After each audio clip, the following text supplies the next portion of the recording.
Olá, você que é entusiasta dos dinossauros, um curioso por esses animais. Não importa se você é criança, se você é adolescente, se você é adulto, se você é quase um dinossauro. Eu vou fazer aqui uma série de vídeos para espalhar um pouco a palavra desses animais fascinantes há tanto tempo extintos, mas ainda resistindo com a sua linhagem guerreira às aves que vive e muito bem.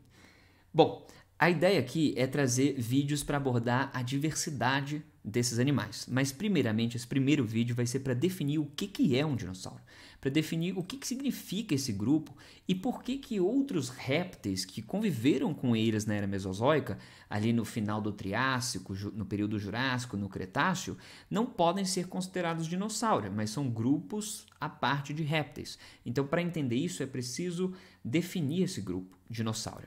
Então, meu nome é Rafael, sou formado em Biologia na Universidade de Brasília e faço Zoologia lá também, certo? Esses vídeos eles vão ser bem caseirões, vai ser uma coisa bem rústica mesmo, né? Vão ficar vendo o fundão do meu quarto, porque para poder editar você precisa aprender, leva tempo, e essa pandemia eu tô 100% ansiedade, 150% preguiça, então é isso, a gente vai indo aí, do jeito que dá mesmo, se tiver um corte vai ser aquela tesourada mesmo emergencial, e vamos nessa.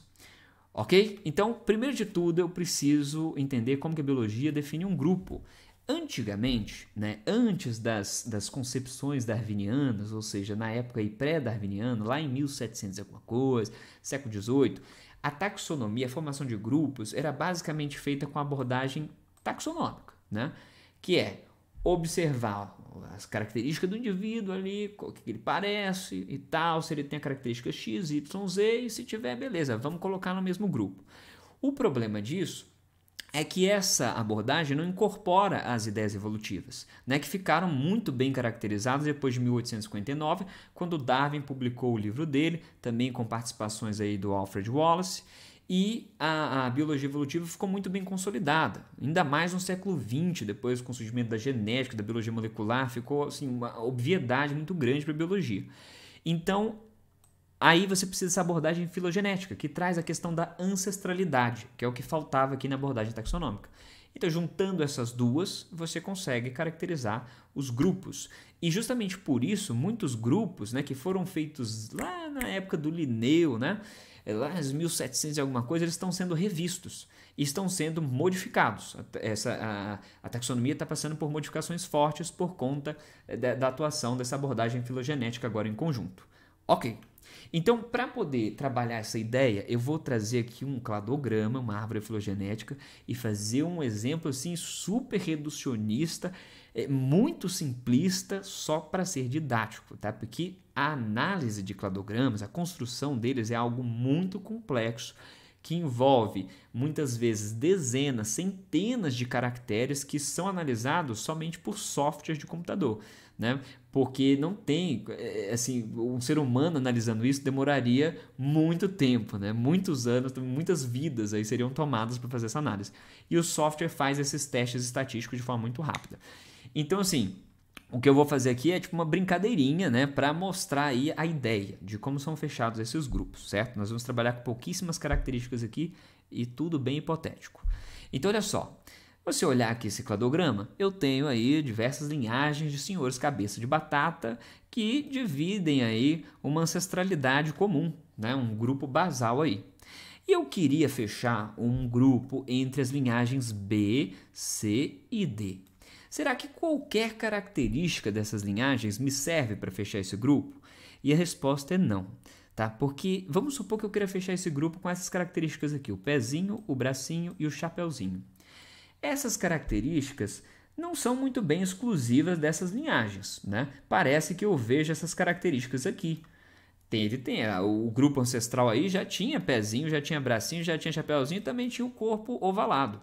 Então essas características não me servem para fechar um grupo entre B, C e D, porque essas características aí são primitivas, são plesiomórficas, beleza?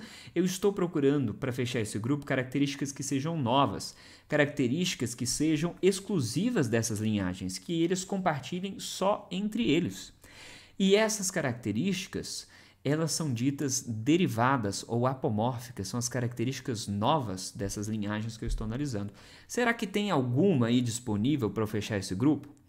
Se você olhar na figura, esses indivíduos aí dividem dois caracteres aqui, olhos e sobrancelhas, que tem no B, tem na linhagem C e tem na linhagem D.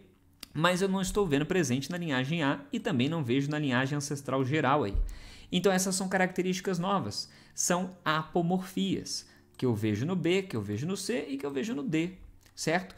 Quando essas apomorfias elas são compartilhadas entre as linhagens, entre indivíduos aí que têm um ancestral comum, eu chamo elas de sinapomorfias. O sin, esse prefixo, significa em conjunto, compartilhado. Então, são as apomorfias, ou seja, as características novas, compartilhadas. E aí eu posso sim fechar um grupo aqui entre esses indivíduos com base nessas sinapomorfias que denunciam a ancestralidade comum dessas linhagens, ok? A outra pergunta aí é, a título de curiosidade, será que é mais fácil, né, essas características terem surgido independentemente nas três linhagens, ou será que é mais provável que ela tenha surgido no ancestral comum geral dessas linhagens? E aí, realmente, o mais parcimonioso é que essa característica tenha surgido aí nesse rumo aqui do ancestral comum e depois tenha sido simplesmente herdada. Né? Pensa assim, por exemplo, na asa dos insetos. Os insetos são basicamente o único grupo de invertebrados que conquistaram o voo. É o único. O invertebrado é assim... Uma enorme dimensão de animais. É muito diverso. E só os insetos voam. Será que seria mais fácil, né, que cada linhagem, das inúmeras linhagens, das inúmeras ordens de inseto tivesse individualmente desenvolvido asas que são muito parecidas? Ou será que é mais fácil simplesmente o ancestral comum de todos os insetos alados, chamados aí de pterigota, simplesmente tenha desenvolvido essa característica, ela tenha sido herdada e depois só reestruturada levemente aí entre os diferentes insetos? Então, isso é mais provável, que tenha surgido no ancestral comum da linhagem de insetos conhecido como pterigota. Beleza?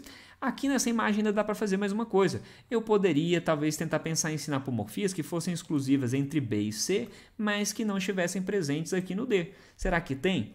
Tem. Se você olhar aqui, ó, o nariz e o bigode, né, eu tenho entre os indivíduos B e C, mas não estou vendo no D.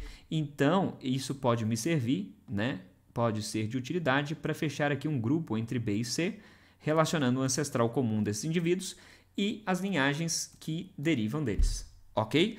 Se você perceber, aqui eu formei um grupo maior com base em sinapomorfias e aqui eu formei um grupo menor também com base em sinapomorfias. E assim funciona, né? Essa classificação, grupos maiores e grupos menores, sempre com base em sinapomorfias e ancestralidade.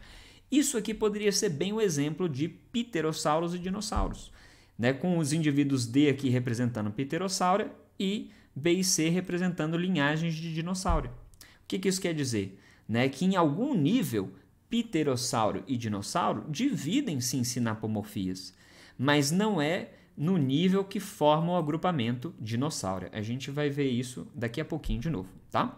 Então, beleza, se são as sinapomorfias que definem, que ajudam a formar um grupo, que ajudam a entender o contexto filogenético e com isso formar um grupo, quais são, então, as sinapomorfias de dinossauro? Né? Se eu pensar, por exemplo, em mamíferos, eles têm muitas sinapomorfias. Né? Os pelos gerados por folículos pilosos, a presença de glândulas mamárias, a presença de glândulas sebáceas, os ossículos internos, martelo e bigorna no ouvido, e por aí vai. Tem um monte de sinapomorfia. Mas quais são aí as de dinossauro? Né? Que fazem com que ele seja um grupo restrito e que não inclua vários outros répteis nesse grupo. Então, aproximadamente 50 sinapomorfias já foram levantadas para esse grupo. Muitas delas são discutíveis, tá? Mas outras são muito bem consolidadas. E não é meu intuito óbvio falar aqui de 50 sinapomorfias, porque eu não sei quais são todas e acho que os paleontólogos também de vertebrados não devem saber, tá? Porque isso está espalhado entre artigos e eventualmente até você encontra um artigo de revisão que reúne tudo isso. Então, eu vou trazer só alguns exemplos só para a gente dar uma olhadinha, tá? Então, primeiro aí, a dimensão dos músculos adutores da mandíbula. Você tem músculos adutores de mandíbula em praticamente tudo que é tetrápode. beleza? Só que a questão é que geralmente essa musculatura ela ocupa só a região parietal, né? Os músculos eles se anexam aos ossos por meio de estruturas fibrosas, aí como os tendões, né? E eles deixam várias marcas, inclusive nos ossos. E é por isso que você pode, apesar dos fósseis de dinossauros não terem músculo fossilizado, eles têm as marcas, as estrias, né? Geradas por esse contato do músculo com a estrutura óssea, certo? E o que acontece? Em vários animais, então, esses músculos adutores ocupam só, eles estão conectados ali ao osso parietal. Mas os dinossauros, essa musculatura é muito grande. Ela avança em direção ao osso frontal, né, e ocupa uma grande parte aí do teto do crânio desses animais. Então, essa é uma sinapomorfia. Outra sinapomorfia, o osso jugal bifurcado. Daqui, ó, a região posterior do osso jugal, você tem essa bifurcação. E onde fica esse osso jugal? É um dos ossos que compõem o crânio, né, desses animais. Na verdade, de muitos animais, porque o crânio, né, ele é uma estrutura formada de inúmeros ossos que são... como é que fala? Fundidos, né? Que estão fundidos entre si. Então, quando você estuda anatomia, uma das primeiras coisas que você vai estudar na osteologia é o crânio, porque é a parte mais complexa, tem uma porrada de ossos ali. E o osso jugal aí, no caso, é um deles, tá? E aqui nessa área onde o osso jugal ele se une ao quadrado jugal, você tem essa bifurcação. Outra sinapomorfia de dinossauro, segunda. Terceira, né? Epipófises nas vértebras cervicais. O que é isso, né? Primeiro, vértebras cervicais são as vértebras aí do pescoço, tá? E no caso de qualquer vértebra, você tem muitas projeções nas vértebras, né? Você tem espinhas neurais, você tem pré-zigapófise, zigapófise, diapófise, por aí vai. Aqui no caso dos dinossauros, nas vértebras cervicais, você tem uma projeção conhecida como epipófise, que sai em uma região específica aí das vértebras cervicais desse animal. Então, uma terceira sinapomorfia. Depois, a quarta de 5, que nós vamos falar, a crista deltopeitoral, muito grande nesses animais. Onde que está isso? Está aqui, no húmero, no osso do braço, né? Inúmeros animais tetrápodes vão ter essa crista deltopeitoral e tem essa crista pequenininha e mais restrita à região proximal, a região mais próxima ali do ombro, certo? Porém, nos dinossauros, essa crista ocupa às vezes 40% do tamanho do húmero, é enorme. E a função dessa crista é servir de um local para a acoplagem do músculo deltoide e do músculo peitoral, certo? Então, aí uma quarta sinapomorfia. E a última que eu vou apresentar aí seria o acetábulo aberto. Olha só, vou mostrar em humanos primeiro para depois trazer para os dinossauros.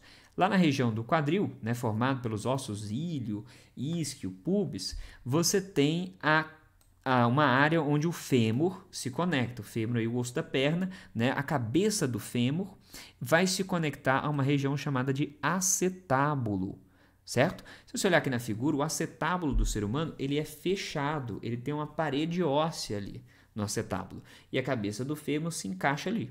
Beleza? Isso também é visto em vários répteis, inclusive nos crocodilianos, né? Em pterossauros também, você tem um acetábulo fechado. Agora, nos dinossauros, você tem um acetábulo aberto, que é essa região, o acetábulo, ele não tem esse fundo, ele é aberto, beleza? Então, isso é mais uma sinapomorfia. E existe uma repercussão na forma como esses animais assumem a postura. Os crocodilianos, por exemplo, eles têm essa perna mais horizontalizada, né, que vai para as laterais, essa perna que fica espalhada, digamos assim, e tem aquela locomoção, né, mais como se tivesse jogado, assim.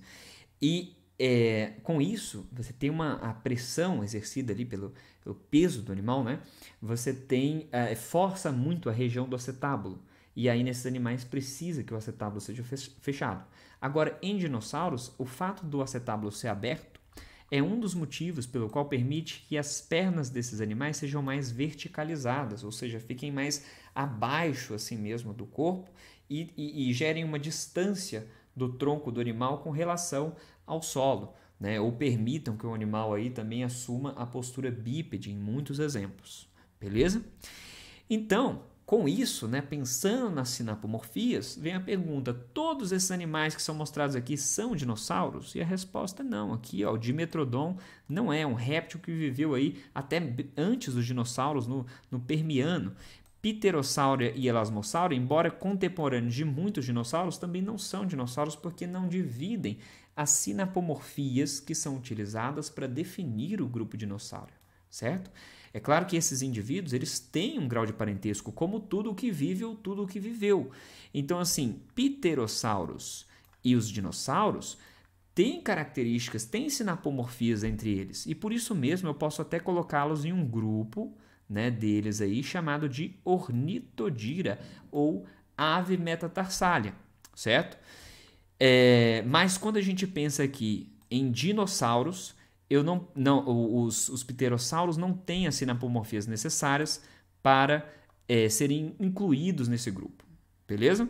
Então, essa é a abordagem, tá? Existe uma definição mais simples aí do que é dinossauro, que é a definição filogenética, mas ela não é muito útil para quem não estuda assim, sistemática filogenética e nem é da área da biologia, mas realmente ela é bem simplificada, né? Ela dá um resumo bom, que seria o seguinte: se você observar esse cladograma aqui feito, né, após as análises necessárias, você vai observar aqui que se eu traçar uma linha, né, por exemplo, do agrupamento que reúne os triceratops e o agrupamento que reúne as aves, eu chego no ancestral comum de dinossauro.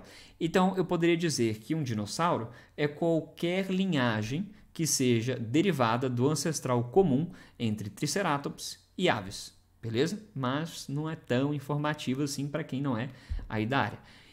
Ok, então era isso. Num próximo vídeo eu vou gravar falando um pouquinho mais sobre diversidade. Aí a gente vai começar a entrar nos grupos em si, ver a diversidade de formas, de hábitos, ecologia e por aí vai.